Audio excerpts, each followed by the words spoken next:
नमस्याजी महाराज की जय। बोलो शिवजातम भगवान की जय। सच्ची सरकार की जय। बोलो श्री स्वामी जी महाराज की जय। गीते मंदिर में आसीन मेरे इष्टदेव भगवान के चरणों में कोटि कोटि दंडवत प्रणाम। श्री सद्गुरुदेव भगवान जी के चरणों में उपस्थित सारस्वत मिशन का बड़ा ही प्यारा संत समाज, उनके भी चरणों में कोटि कोटि वंदन। श्री गुरुदेव भगवान की परम प्यारी संगत, अभी आप भजनों के रूप में सतगुरुदेव जी के, दादा गुरुदेव जी के अवतरण दिवस की खुशी में बोले जाए भजनों में आनंद ले रहे थे, नाच रहे थे, गा रहे थे। ये हृदय से किसी ने इन बहनों को नाचने के लिए नहीं कहा, कदम अपने आप ही उठ जाता है। क्योंकि जब सदगुरु के अंदर से लहर आती है ना, आपने कभी देखा भजन कहीं बज रहा है, लोगों के शरीर अपने आप ही झूमने लगते हैं। ये उस ताल के अंदर वो आनंद छिपा हुआ है। कहते हैं ये संगीत में ऐसी शक्ति है, वो मुर्दे को भी जिंदा कर देती है। संगीत में ऐसी शक्ति है जो दीपों को भी जला देते हैं। तो सदगुरु के नाम की मस्ती के अंदर वो रंग है जिसका नशा जीवन भर नहीं उतरता। कहते ना भांग धतूरा सुरापान उतर जाए पर भात, नाम कुमारी नाम का चढ़ी रहे दिन रात। ये नाम की कुमारी तो चढ़ रही है, जिस रूप में भी आप इसका पान कर रहे हो ना, तो सदगुरुदेव वो आनंद की बरसात कर रहे हैं और आप उसका पान कर रहे हैं। और जो भी बातें हुई वो सत्य भी है और सुंदर भी है, जीवन में ग्रहण करने योग्य। अगर हमने ग्रहण नहीं की तो समझो हमने कुछ भी नहीं पाया। अगर आत्मसात कर ली तो हम बड़े सुंदर हो गए। ऐसे ही एक राजा, मैं संक्षेप में कहूंगी, घड़ी की सुई को मैं देख रही हूं। एक राजा, उसकी एक आंख नहीं थी। कई तो हंसी से कह देते हैं बाजार ही बंद है। एक आंख नहीं थी, लेकिन राजा को चित्र बनवाने का अपना बड़ा शौक था। तो उसने ना सबको अनाउंसमेंट करवा दी, ढिंडोरा पिटवा दिया कि जो सबसे सुंदर चित्र बनाकर लाएगा, जिसमें सच्चाई भी हो और सुंदरता भी हो। बड़े कलाकारों को, चित्रकारों को बुला लिया और उन्होंने अपने अपने चित्र पेश किए। तो राजा ने कहा जो सबसे सुंदर चित्र, उसको रखा जाएगा दरबार में परखने के लिए कि कौन सा सुंदर है। राजा जिस पे ऊपर हाथ रख देंगे उसको बहुत सारा इनाम दिया जाएगा। अब क्या हुआ, लोगों ने, चित्रकारों ने बड़े बड़े सुंदर चित्र बनाए। उन चित्रों को बनाने के बाद जो उसको निरीक्षण करने वाले थे, उन्होंने 3 चित्र वो पेश कर दिया अपनी तरफ से। अब उन्होंने कहा जो राजा जी को पसंद आएगा, जो वो चाहते हैं, उसको उचित इनाम मिल जाएगा। अब उन्होंने पहला चित्र रखा, बड़ा ही सुंदर। और चित्र किसका बनाया? एक व्यक्ति का, जो बड़ा ही सुंदर बनाया। उसकी दोनों आंखें थी। जब राजा के आगे पेश किया वो चित्र, राजा ने कहा सुंदर तो बड़ा सुंदर है चित्र तो, लेकिन इसमें सच्चाई नहीं है। फिर दूसरा पेश किया गया, उसमें क्या था कि उसमें जैसा था वैसा ही रूप बना दिया। एक आंख नहीं है, एक आंख है, और वो चित्र बना दिया। राजा ने कहा चित्र ये भी सही है, लेकिन इसमें सत्यता है, लेकिन सुंदरता नहीं है। और तीसरा चित्र, जो कलाकार था, तीसरे चित्रकार ने कैसा बनाया चित्र, उसने क्या किया, जैसे एक सैनिक बंदूक चलाता है ना, बंदूक चलाते हुए एक सैनिक चित्र बना दिया। उसमें क्या होता है, जब कोई होता है एक आंख बंद होती है और निशाना यूं लग रहा होता है। राजा ने कहा ये असली सत्य है और इसमें सुंदरता भी है। दोनों रूप दिखा दिए। तो कहते तुम भी तो अपने जीवन में ऐसी सच्चाई लाओ ऐसी सच्चाई उत्पन्न करो और तुम्हारे जीवन में उतनी ही सुंदरता भी होनी चाहिए। सुंदरता भी होनी चाहिए। हमारा जीवन ऐसा नहीं है, हम दो कहते हैं बहरूपी वाला रूप जी रहे। हम अंदर से कुछ हैं लेकिन दिखाना कुछ चाहते हैं। वो रूप बनाओगे तो कभी अपने प्रभु को नहीं पाओगे। सदगुरु को प्राप्त करना है तो जीवन में वो सत्यता भी ले आओ। सत्यता कहां से मिलेगी?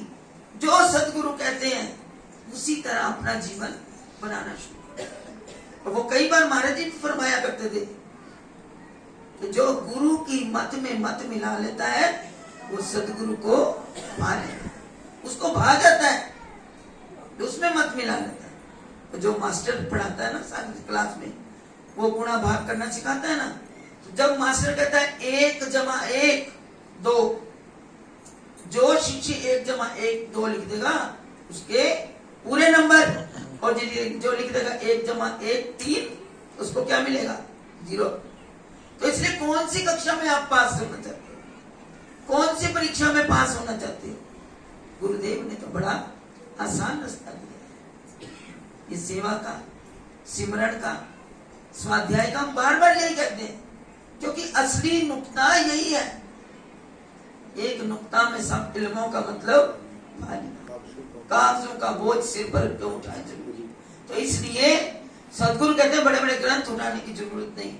जो हमारे सदगुरुदेव भगवान का जीवन चरित्र, श्री स्वरूप दर्शन हमारे गुरुदेव भगवान ने गुरु वाक्या से लिखा, नकल मार के नहीं, किसी का उतार के नहीं। जो सदगुरु ने दिया उसको लेखनीबद्ध कर दिया। उसमें गीता भी है, उसमें रामायण भी है, उसमें वेद भी है, उसमें प्राण भी है, उसमें गुरु का ज्ञान भी है। उसको पढ़ लोगे तो तुम्हें और कुछ भी क्लास पढ़ने की जरूरत नहीं है। मुझे बात याद आ गई छोटी सी, कि जब मैं आचार्य परीक्षा, मेरा दूसरा साल था, वो ऐसे इक्वल एमए होता है, आचार्य परीक्षा देने के लिए मैं लाल बहादुर शास्त्री संस्कृत विद्यापीठ में गई, और इधर हजूर महाराज जी की द्वारा लिखी हुई सार गुरुवाणी, 35 प्रकाश और स्वरूप लीला, 3 पुस्तकों का कार्य दिन रात हो रहा था, समय नहीं मिलता था पढ़ने का। और उधर जब परीक्षा आई तो हजूर महाराज जी कहते 1 हफ्ता है, अब तू जाके घर में पढ़ाई कर ले और पेपर दे दे। अब 7 दिन में पूरे साल की परीक्षा की तैयारी बड़ा मुश्किल, वो भी संस्कृत टू संस्कृत। तो महाराज जी 2 पेपर दे दिए, 1 पेपर रह गया। क्या कौतुक किया हजूर महाराज जी ने, जब मैं गुरु महाराज जी ने, जब मैं किताब लेकर बैठूं तो मुझे कुछ दिखाई ना, देखना बंद हो गया। अक्षर नाम ने जो लिखा हुआ खुद ही तैयारी की हुई कापियों में मुझे नजर ना आए, तो मैं सारा रोना शुरू किया कि अब कैसे होगा, मेरी तो डिग्री गई। और पिताजी आए महाराज जी के पास, कि महाराज जी उसकी तो तबीयत ऐसी हो गई, पढ़ पढ़ के दिखना ही बंद हो गया, पेपर क्या देगी? तो हजूर महाराज जी ने कहा उसको मेरे पास लेके आओ मेरे पास। मैं आई आश्रम में, महाराज कहते क्या हुआ? मैंने कहा महाराज जी कुछ दिखाई नहीं दे रहा, पढ़ने कोरे हैं। महाराज जी ने कहा किसके लिए पढ़ रही है?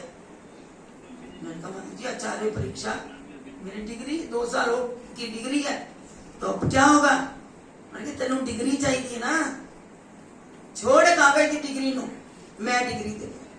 आज भी मेरे पास वो तौलिया, महाराज ने मुझका इतना सा हैंड टॉवल दिया, उस पर इतना बड़ा हाथी बना हुआ था, हरे रंग का और पीले रंग का वो तौलिया। महाराज कहा एला तेरी डिग्री, तेन कागजात की डिग्री दी जरूरत नहीं है। तो जो गुरुदेव देते हैं उससे बढ़कर कुछ भी नहीं है। तो मेरे गुरुदेव तो इतने कृपालु हैं, इतने दयालु हैं, उस दयालु के दरबार में आप सेवक हो, आपको क्या नहीं मिलेगा? वो तो बिना मांगे सब कुछ दे देते हैं। तो इसलिए सदगुरु के दरबार में किसी चीज की कमी नहीं है। झोलियां भर के ले जाओ, लेकिन काम वही करना पड़ेगा, सिमरन करना पड़ेगा, सेवा करनी पड़ेगी, स्वाध्याय करना पड़ेगा। जो स्वरूप दर्शन का पाठ कर लेगा उसके जीवन में लहरें बहरें हो जाएगी, किसी चीज की कमी नहीं रहेगी। तो आज सुई बराबर समय पर आ गया है, तो मैं आज का ये जो सत्संग, बड़े ही पुराने गुरु भक्त जो खेड़ी तेलिया के रहने वाले थे, जहाँ स्वामी जी रहते थे, उस घर का ये परिवार, उस माँ का ये परिवार, हमारे बहू जी थे हरबंसलाल जी, हरबंसलाल जी इनके पिताजी, उनका इतना प्यारा स्वभाव, इतने भोले। अब मैं बात क्या कहूँ, वो नहीं कह सकते, इतने भोले थे, किसी ने जो कह दिया क्या अच्छा जी, ये नहीं पता इसका अर्थ क्या, ऐसे थे। और महाराज जी के जब जहां बैठे हजूर महाराज जी की चर्चा इनकी जुबान पर होती थी। आज उनके ही बच्चे शिव स्वरूप जी, प्रेम स्वरूप जी और बेटियां चंदर और रानी, इन बच्चों के अंदर भी गुरु महाराज जी का वही प्यार है, गुरु महाराज जी की श्रद्धा है। और इन्होंने सत्संग करा के भाई जी रामनवमी का सत्संग, फिर कहते मुंडे का ब्याह भी, मैं कहा नहीं करना मुंडे का ब्याह का नाम, असि अलग करांगे सत्संग, दोनों काम थोड़े इकट्ठे होंगे। लड़कियां मेरी देश क्या कोई गल नहीं, जल्दी जल्दी हो गया एक सत्संग रामनवमी का बड़ा। उन्होंने कहा जैसे भाई जी वही पिताजी वाला, ठीक है आज रामनवमी का सत्संग, शादी वाला सत्संग बाद में हो जाएगा। तो ये गुरु महाराज जी की मौज के अंदर खुश है ना। कोई कहेगा नहीं भाई इंतजाम दोबारा नहीं होते, लेकिन नहीं। तो ये गुरु महाराज जी का बड़ा प्यारा परिवार, भक्ति से भरपूर है, सिमरन से भरपूर है और हर तरह गुरु महाराज जी के चरणों में न्यौछावर है। तो मेरी गुरु महाराज जी के चरणों में यही अरदास है, गुरु महाराज जी इन सब पर अपनी कृपा बनाए रखें, इन्हें हर तरह से भक्ति, शक्ति, प्रेम, सेवा, सिमरन सबसे भरपूर करें और इनकी जोड़ियां सदा खुशियों से भरी रहे। और आप सभी भी जो दादा गुरु महाराज जी का पावन अवतरण इसकी खुशियों में सभी अपने घर को, अब मेरे को लगता है किसी को भी होश नहीं है अपने घर की, जो यहाँ बैठा अभी थोड़ी देर के बाद कलयुग आ जाएगा, भागने की करेंगे घर को। तो गुरु महाराज जी के चरणों में अरदास है आप सबकी भी झोलियां गुरु महाराज जी के प्रेम प्यार से भरी रहे, किसी चीज की कमी आपके जीवन भी ना आए। इन्हीं शब्दों को स्वीकार करें और आज के इस सत्संग की और दादा गुरुदेव भगवान जी के अवतरण दिवस की आप सभी को लाख लाख बधाई, लाख लाख बधाई, बधाई हो। मुझे वो नहीं शोर मचाना था, बधाई हो नहीं आता करना, सीधा साधा कहना आता है। आप सब भी कह दो बधाई, बोलो जयकारा।